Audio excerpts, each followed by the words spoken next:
आयुर्वेद हे जीवनाचे शास्त्र आहे. त्यामुळे आयुर्वेदामध्ये फक्त आजारांची ट्रीटमेंट सांगत नाही, तर आजारी पडू नये म्हणून देखील माहिती सांगितलेली असते. तर यासाठी खास करून दिनचर्या, ऋतुचर्या या सगळ्यांचं वर्णन केलं आहे. तर आजच्या व्हिडिओमध्ये आपण पावसाळ्यामध्ये, वर्षा ऋतूमध्ये आपला आहार विहार कसा असावा, काय खावे, काय खाऊ नये, कोणते पथ्य पाळावे, कोणते अपथ्य टाळावेत, या सगळ्यांबद्दलची माहिती बघणार आहोत. तेव्हा व्हिडिओ शेवटपर्यंत नक्की पहा. नमस्कार मित्रांनो, मी डॉक्टर सविता लांजेवार. माझ्या युट्यूब चॅनलमध्ये तुम्हा सर्वांचं पुन्हा एकदा स्वागत आहे. मी माझ्या चॅनलवर आयुर्वेदातील सिद्धांत जे आपण आपल्या रोजच्या दैनंदिन आयुष्यामध्ये कसे अप्लाय करू शकतो याबद्दल माहिती सांगत असते. काही आजारांवर घरगुती उपाय, आयुर्वेदिक औषधांबद्दलची माहिती सांगत असते. तसेच काही औषधी वनस्पतींबद्दलची माहिती सांगत असते, जे आपल्या घरी, आपल्या स्वयंपाकघरामध्ये असतात किंवा वेगवेगळ्या प्रकारे आपण त्या कंझ्युम करत असतात, परंतु त्यांची औषधी गुणधर्म आपल्याला माहित नसतात. जर तुम्ही माझ्या चॅनलवर नवीन असाल तर चॅनलला सबस्क्राईब करा. आयुर्वेदामध्ये 6 ऋतूंचं वर्णन केलं आहे. त्यापैकीच एक म्हणजे वर्षा ऋतू, ज्याला आपण पावसाळा असं म्हणतो. सगळ्यांचा आवडीचा ऋतू म्हणजे पावसाळा, कारण की वातावरण इतकं निसर्गरम्य असतं की प्रत्येकालाच पावसाळा ऋतू आवडतो. कारण की आधीचा ग्रीष्म ऋतू म्हणजे उन्हाळ्यामुळे सगळ्यांच्या अंगाची लाही लाही झालेली असते आणि त्यामुळे पावसाळ्याचा जो पहिला पाऊस असतो तो सगळ्यांना आनंद देणारा असतो. आणि ह्या वर्षी आपल्याला त्याची भरपूर दिवस वाट बघावी लागली आहे आणि म्हणून ह्या वेळेसचा पावसाळा सगळ्यांसाठी सुखद असणार आहे. तर पावसाळ्यामध्ये आपण आपल्या आहारामध्ये, आपल्या विहारामध्ये बदल करणं खूप गरजेचं आहे. आधीचा जो ऋतू होता म्हणजे उन्हाळा, ग्रीष्म ऋतू, यामध्ये आपल्या शरीरामध्ये उष्णता वाढलेली होती, वातावरणामध्ये उष्णता वाढलेली होती, वातावरण कोरडं होतं, उष्ण होतं. त्यानंतर जो ऋतू येतो तो म्हणजे पावसाळा. पावसाळ्यामध्ये पावसाच्या पाण्यामुळे वातावरणामध्ये देखील आर्द्रता वाढते, जलांश वाढतो. तसंच आपल्या शरीरामध्ये देखील जलांश वाढतो आणि त्याचा परिणाम आपल्या पचनक्रियेवर होतो. पचनक्रिया मंदावते, भूक मंदावते, पचनशक्ती कमी होते. तसेच ह्यावेळेस आपल्या शरीरातील वातदोष वाढलेला असतो, कारण की उन्हाळ्यामध्ये वातदोषाचं संचय झालेला असतो, परंतु उन्हामुळे म्हणजे उष्ण गुणामुळे तो वात बाहेर येत नाही. परंतु जसंच पाऊस पडायला सुरुवात होते तर वातावरणातील थंडावा वाढतो आणि त्या थंडाव्यामुळे आधीच असलेला जो वातदोष आहे तो प्रकोपित होतो. शिवाय थंड वातावरणामुळे आपल्या शरीरातील कफदोष वाढण्याचे चान्सेस असतात, म्हणून पावसाळ्यामध्ये सर्दी खोकला होण्याचे चान्सेस असतात. त्यानंतर ह्या पावसाळ्यामध्ये जमीन किंवा अन्न पदार्थ जे असतात ते आम्ल विपाकी झालेले असतात, त्यामुळे आपल्या शरीरातील पित्तदोष देखील वाढण्याचे चान्सेस असतात.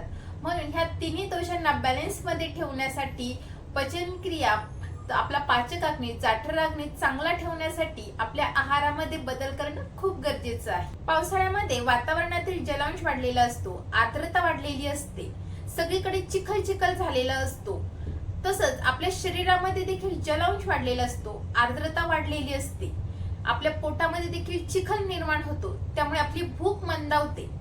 पिंडी ते ब्रह्मांडी या न्यायानुसार आपलं शरीर देखील आर्द्रतेने जास्त भरलेलं असतं, जलांश वाढलेला असतो, म्हणून आपली भूक मंद होते आणि भूक मंद झाल्यामुळे आपल्या शरीरातील तिन्ही दोष प्रकोपित होण्याचे जास्त चान्सेस असतात. म्हणून ह्या काळामध्ये आपण आपल्या आहाराकडे विशेष ध्यान देणं खूप गरजेचं आहे. म्हणजे नेमकं काय, तर वर्षा ऋतूमध्ये, पावसाळ्यामध्ये आपल्या शरीरात ऑलरेडी वातदोष वाढलेला असतो. वाताचे दुखणे पावसाळ्यासोबत येतात, जसं की अंग दुखणं, सांधे दुखी होणं, गुडघे दुखी होणं, असे वाताचे वेगवेगळे आजार बघायला मिळतात. शिवाय आपली जी जमीन असते, अन्न पदार्थ असतात, ते देखील आम्ल विपाकी झालेले असतात आणि आम्ल विपाकी पदार्थ हे आपल्या शरीरातील पित्तदोष वाढण्यास कारणीभूत असतात. म्हणून आपल्या शरीरातील पित्तदोष वाढू नये, पित्तदोष साचू नये म्हणून काळजी घेणं खूप गरजेचं आहे.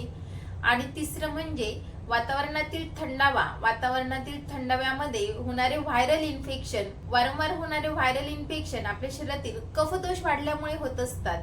म्हणून आपण आहारामध्ये जर बदल केला, विहारामध्ये जर बदल केला तर आपले तिन्ही दोष आपण संतुलित ठेवू शकतो. आपला जाठराग्नी जो मंद झालेला असतो त्याला प्रदीप्त करणं खूप गरजेचं असतं. म्हणून ह्या सगळ्यांचा विचार करून आपण आपल्या आहारामध्ये बदल करावा. सगळ्यात आधी आपण बघूयात की आपण आपल्या आहारामध्ये पावसाळ्यात काय बदल करावे. तर आपला आहार हा लघु म्हणजे पचायला हलका असणं गरजेचं आहे. सुपाच्य म्हणजे पचायला सोपा असावा. उष्ण म्हणजे गरम गरम अन्न पदार्थांचं सेवन करावं. स्निग्ध म्हणजे गुणाने स्निग्ध असेल तर आपल्या शरीरातील वातदोष बॅलन्स मध्ये राहायला मदत होते.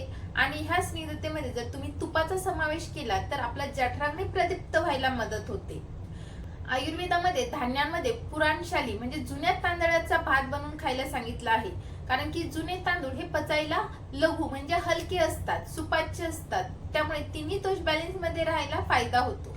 दुसरं म्हणजे मुगाची डाळ. मुगाची डाळ देखील पचायला हलकी आहे, तिन्ही दोषांचं शमन करण्यासाठी उपयुक्त आहे. त्यामुळे तुम्ही मुगाच्या डाळीपासून बनवलेले वेगवेगळे पदार्थ खाऊ शकता. पावसाळ्यामध्ये गाईच्या तुपाचा समावेश आपल्या आहारामध्ये असणं गरजेचं आहे. गाईचं तूप हे आपलं जठराग्नी प्रदीप्त करण्यासाठी म्हणजे भूक वाढवण्यासाठी अतिशय उपयुक्त आहे. तर यासाठी अर्धा ते 1 चमचा भर गाईचं तूप तुम्ही कोमट पाण्यामध्ये टाकून जर पिलं तर भूक वाढायला मदत होते. पित्त दोषाचं शमन व्हायला देखील मदत होते. कारण की पित्त दोषावर गाईचं तूप हे सगळ्यात उत्तम औषध सांगितलं आहे. तिसरं म्हणजे पावसाळ्यामध्ये मधाचा समावेश आपल्या आहारामध्ये करावा. मध हे कफदोषासाठी अतिशय उपयुक्त असं औषध आयुर्वेदामध्ये सांगितलं आहे. तर मधाचा तुम्ही डायरेक्ट वापर करू शकता किंवा वेगवेगळ्या अन्न पदार्थांमध्ये मधाचा वापर करून ते अन्न पदार्थाचं सेवन तुम्ही करू शकता. चौथं म्हणजे आपला जठराग्नी आपली भूक वाढवण्यासाठी केले जाणारे उपाय करावे. जसे की तुम्ही अद्रकचा छोटासा तुकडा घेऊन त्याला सैंधव मीठ लावावं आणि तो जेवायच्या आधी चगळावा. त्यामुळे आपली भूक वाढायला मदत होते, जठराग्नी प्रदीप्त व्हायला मदत होते. पाचकाग्नी जर सुधारला तर आपले तिन्ही दोष बॅलन्स मध्ये राहायला देखील मदत होते. त्यानंतर पावसाळ्यामध्ये कधीही गरम पाणी प्यावं. थंड पाणी पिल्यामुळे कफदोष आणि वातदोष वाढण्याचे चान्सेस असतात. म्हणून ह्या काळामध्ये गरम पाणी प्यावं. तसेच तुम्ही डायरेक्ट पावसाचं पाणी पिऊ नये, नद्यांचं पाणी पिऊ नये. कारण की ह्या काळामध्ये नद्यांचं पाणी देखील दूषित झालेलं असतं. याऐवजी तुम्ही विहिरीचं पाणी किंवा सरोवराचं पाणी ते देखील गरम करून नंतर थंड केल्यानंतरच प्यावं. हे झाले आहाराबद्दलचे नियम. आता आपण बघूयात की विहाराबद्दलचे काय नियम सांगितले आहेत.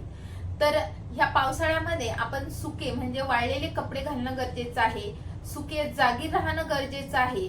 त्यामुळे आर्द्रतेचा त्रास आपल्या शरीराला डायरेक्टली किंवा इनडायरेक्टली होणार नाही. स्वच्छ सुकलेले कपडे घातल्यामुळे आपल्याला त्वचा विकार होणार नाही. कारण की पावसाळ्यामध्ये त्वचा विकार जास्त होण्याचे चान्सेस असतात. बऱ्याच जणांना फंगल इन्फेक्शन होण्याचे देखील चान्सेस असतात किंवा खराब पाण्यामुळे, दूषित पाण्यामुळे खाज येणं, अंगावर गांधी येणं, पुरळ येणं अशा समस्या देखील भेडसावतात. म्हणून स्वच्छ सुकलेले कपडे घालणं गरजेचं आहे. स्वच्छ सुकलेल्या जागी राहणं गरजेचं आहे. उन्हाळ्यामध्ये आपण थंड पाण्याने आंघोळ करत आलो आहोत कारण की आपल्या शरीरातील उष्णता वाढू नये यासाठी. परंतु आता आपल्याला पावसाळ्यामध्ये गरम पाण्याने किंवा कोमट पाण्याने आंघोळ करणं खूप गरजेचं आहे. तसेच पावसाळ्यातील पाणी हे दूषित असतं. जर तुम्ही डायरेक्ट त्या पाण्याने आंघोळ कराल तर तुम्हाला स्किनचे प्रॉब्लेम होण्याचे चान्सेस असतात किंवा आंघोळीच्या वेळेस ते पाणी आपल्या तोंडात देखील जातं. त्यामुळे पोटाचे विकार होण्याचे चान्सेस असतात. म्हणून पावसाळ्यामध्ये गरम केलेलं पाणी किंवा कोमट पाण्याने आंघोळ करणं गरजेचं आहे. पावसाळ्यामध्ये व्यायाम करायचा असेल तर किती प्रमाणात करावा. तर पावसाळ्यामध्ये हलका व्यायाम करणं गरजेचं आहे. जास्त प्रमाणात व्यायाम करू नये. तसेच थकवा येईल इथपर्यंत व्यायाम करू नये. कारण की त्यामुळे आपल्या शरीरातील वातदोष अजून वाढण्याचे चान्सेस असतात. जो वातदोष ऑलरेडी पावसाळ्यामध्ये प्रकोपित झालेला असतो. आता आपण बघूयात की पावसाळ्यामध्ये कोणते रोग होण्याचे जास्त चान्सेस असतात. तर सगळ्यात पहिलं म्हणजे आपली पचनक्रिया बिघडलेली असते, मंद झालेली असते. त्यामुळे आपल्याला पचनाच्या समस्या निर्माण होऊ शकतात. वारंवार अपचन होणं, गॅसेस होणं, पोटदुखी होणं किंवा मलावष्टंभ होणं यासारख्या समस्या निर्माण होऊ शकतात. तर यासाठी पचनक्रिया चांगली होण्यासाठी तुम्ही हिंगवाष्टक चूर्ण किंवा अद्रकला मीठ लावून जर ते सगळत राहिला तर त्यामुळे पचनक्रिया सुधारायला मदत होते. दुसरा आजार म्हणजे अतिसार, जुलाब होणं. पावसाळ्यामध्ये दूषित पाणी, दूषित अन्न यामुळे बऱ्याच जणांना वारंवार जुलाब होणं, अतिसार होण्याची समस्या भेडसावू शकते. तर यासाठी तुम्ही कुटज घनवटी आणि संजीवनी वटीच्या 2-2 गोळ्या 3 वेळा जर घेतल्या किंवा सोबत कुटजारिष्ट घेतलं तर चांगला फायदा बघितला जातो. शिवाय खराब दूषित अन्न खाऊ नये, बाहेरचं अन्न खाऊ नये, उघड्यावरचे अन्न पदार्थ खाणे पावसाळ्यामध्ये टाळावे आणि पाणी जेव्हाही प्याल तेव्हा ते पाणी गरम करूनच पिणं गरजेचं आहे, जेणेकरून तुम्हाला वॉटरबॉर्न डिसीज होणार नाही. पावसाळ्यामध्ये बघितला जाणारा तिसरा आजार म्हणजे ताप. बऱ्याच जणांना वातावरणातील बदलामुळे ताप येऊ शकतो किंवा पावसामध्ये भिजल्यामुळे देखील ताप येऊ शकतो किंवा खराब अन्न पदार्थांच्या सेवनामुळे सुद्धा ताप येऊ शकतो. तर यासाठी तुम्ही गुळूची घनवटी, अमृतारिष्ट असे काही औषधं घेऊ शकता. पावसाळ्यात येणारा ताप हा वेगवेगळ्या प्रकारचा असू शकतो. काही जणांना मलेरियामुळे ताप येऊ शकतो, काही जणांना टायफॉइडमुळे देखील ताप येऊ शकतो, काही जणांना कावीळमुळे देखील ताप येऊ शकतो. म्हणून आपला ताप नेमका कोणता आहे हे जाणून घेणं खूप गरजेचं आहे. किंवा फक्त जर तुम्हाला पावसाच्या पाण्यामध्ये भिजल्यामुळे ताप आला असेल, तुळशी, अद्रक, काळे मिऱ्याचा काढा तयार करून तो घेऊ शकतात, त्यामुळे ताप कमी व्हायला मदत होते. जर तुम्हाला पावसात भिजल्यामुळे, ओलं झाल्यामुळे किंवा वातावरणातील बदलामुळे सर्दी खोकला होत असेल तर तुम्ही सीतोपलादी चूर्ण मधासोबत सकाळ दुपार संध्याकाळ असं चाटू शकता. किंवा 1 चमचा अद्रकचा रस, त्यामध्ये 1 चमचा मध आणि चिमूटभर पिंपळीची पावडर जर टाकली तर सर्दी खोकला कमी व्हायला मदत होते.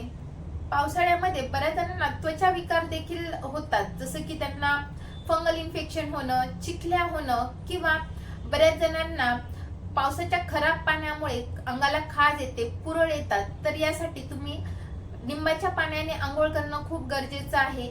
तुमच्या आंघोळीच्या पाण्यामध्ये कडुलिंबाच्या पाण्याचा काढा तयार करून तो ऍड करणं गरजेचं आहे.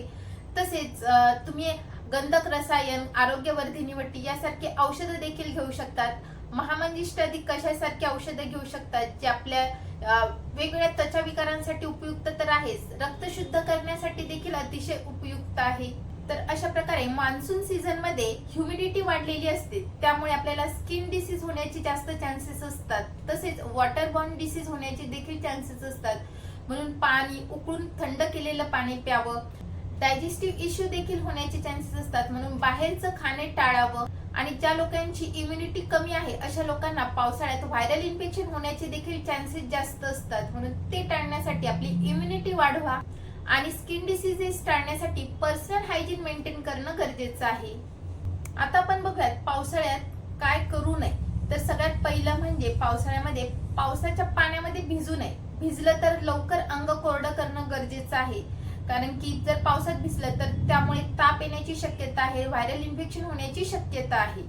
दुसरं म्हणजे पावसाळ्यामध्ये तळलेले पदार्थ, तिखट मसाल्याचे पदार्थ खाऊ नये, त्यामुळे आपला अग्निमांद्य होण्याचे चान्सेस असतात, पचनक्रिया जास्त मंद होते. तिसरं म्हणजे शिळे अन्न पावसाळ्यामध्ये खाऊ नये, त्यामुळे अग्निमांद्य होण्याचे चान्सेस असतात, जे ऑलरेडी आपली पचनक्रिया ही मंद झालेली असते. तसेच शिळे अन्न खाल्ल्यामुळे टायफॉइड किंवा कावीळ होण्याचे देखील चान्सेस असतात. उन्हाळ्यामध्ये आपण सत्तू खायला सांगतो, परंतु पावसाळ्यामध्ये सत्तूचं सेवन करू नये. उन्हाळ्यामध्ये आपण दिवसा झोपायला सांगितलं आहे, परंतु पावसामुळे दिवसा झोपू नये, त्यामुळे अग्निमांद्य होऊ शकतं, वातदोष, पित्तदोष वाढू शकतो, कफदोष वाढू शकतो आणि अजून अग्निमांद्य होऊ शकतं. उन्हाळ्यामध्ये आपण गच्चीवर झोपायचो, परंतु पावसाळ्यामध्ये गच्चीवर झोपू नये, कारण की जी आर्द्रता असते, जे दव असतात, त्यामुळे आपल्याला इन्फेक्शन होण्याचे जास्त चान्सेस असतात. पावसाळ्यामध्ये वातदोष वाढलेला असतो, प्रकोपित झालेला असतो, म्हणून ह्या काळामध्ये वाताचे बरेचसे दुखणे वर येतात, जसं की अंगदुखी, सांधेदुखी, गुडघादुखी, मानदुखी, पाठदुखी, कंबरदुखी असे वेगवेगळे दुखणे किंवा पचनाच्या समस्या निर्माण होतात. तर यासाठी आयुर्वेदामध्ये बस्ती पंचकर्म करायला सांगितलं आहे. वर्षा ऋतूमध्ये बस्ती पंचकर्माचे वेगवेगळ्या ठिकाणी शिबिर आयोजित केले जातात. तर या संबंधी डिटेल माहिती तुम्ही आपल्या जवळच्या वैद्याकडून घ्यावी आणि आपलं देखील बस्ती पंचकर्म करून घ्यावं, जेणेकरून वर्षभर तुम्हाला वाताचा त्रास होणार नाही. वातामुळे जे वेगवेगळे 80 आजार होतात ते देखील आटोक्यात यायला मदत होईल. तर अशा प्रकारे ह्या पावसाळ्यामध्ये तुम्हाला पावसाचा आनंद घ्यायचा असेल, निसर्गाचा आनंद घ्यायचा असेल, तर आपल्या अग्नीनुसार, आपल्या पचन शक्तीनुसार आहार घेणं खूप गरजेचं आहे. लघुसुपाच्य आहार घ्या. पाणी कधीही गरम केलेलं थंड पाण्याचं सेवन करा. तसेच तिन्ही दोष बॅलन्स मध्ये राहील याकडे देखील लक्ष देणं गरजेचं आहे. पुन्हा भेटूयात अशाच एका इंटरेस्टिंग व्हिडिओ मध्ये. तोपर्यंत हेल्दी खा, हेल्दी राहा, आयुर्वेदाला जवळ करा. धन्यवाद.